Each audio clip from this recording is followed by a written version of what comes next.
Assalamualaikum warahmatullahi wabarakatuh. Saya di sini akan menjelaskan sedikit tentang akad mudharabah di perbankan syariah. Akad mudharabah? Apaan tuh? Jadi, akad mudharabah merupakan akad kerjasama bagi hasil antara pemilik dana atau sohibul mal dan pemilik usaha atau mudharib. Terus, gimana konsep akad mudharabah di bank syariah? Biar lebih dipahami, yuk kita perhatikan ilustrasi berikut. Misalnya, nasabah sebagai pemilik dana atau sohibul mal menitipkan uangnya ke bank syariah dengan akad mudharabah.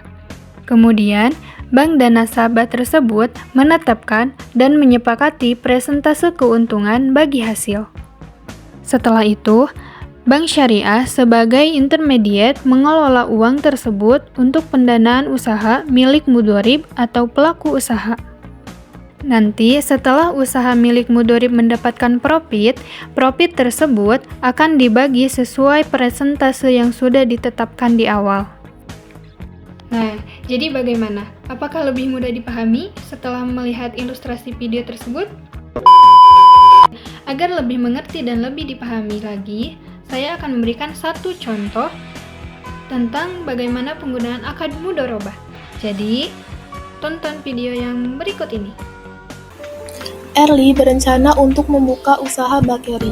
Setelah menghitung perkiraan modal awal dalam usaha bakerinya, memerlukan modal yang cukup banyak. Uang yang dimiliki Erli tidak cukup untuk dijadikan modal dalam usaha bakerinya.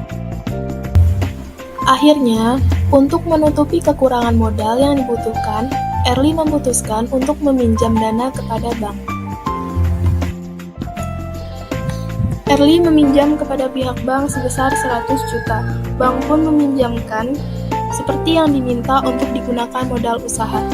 Setelah kedua belah pihak mencapai kesepakatan, keduanya menggunakan akad mudharabah, di mana Erli mendapatkan keuntungan sebesar 60% dan pihak bank mendapatkan keuntungan 40%. Setelah itu, keduanya menandatangani persetujuan dan Erli pun diberikan pinjaman sebesar 100 juta.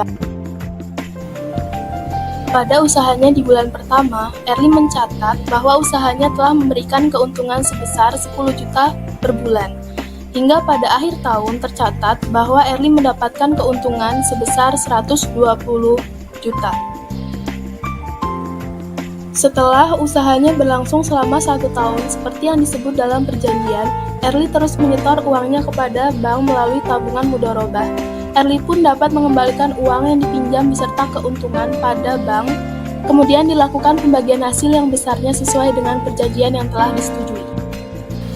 Jadi, dari keuntungan 120 juta selama 1 tahun, Erli memperoleh keuntungan 60% sebesar 72 juta dan bank memperoleh keuntungan 40% sebesar 48 juta. Erli mengembalikan total pinjaman ditambah keuntungan untuk bank sebesar 148 juta. Nah, jadi bagaimana? Mudah dipahami dan dapat dimengerti, bukan? Mungkin hanya itu yang bisa saya sampaikan tentang akad mudharabah. Wassalamualaikum warahmatullahi wabarakatuh.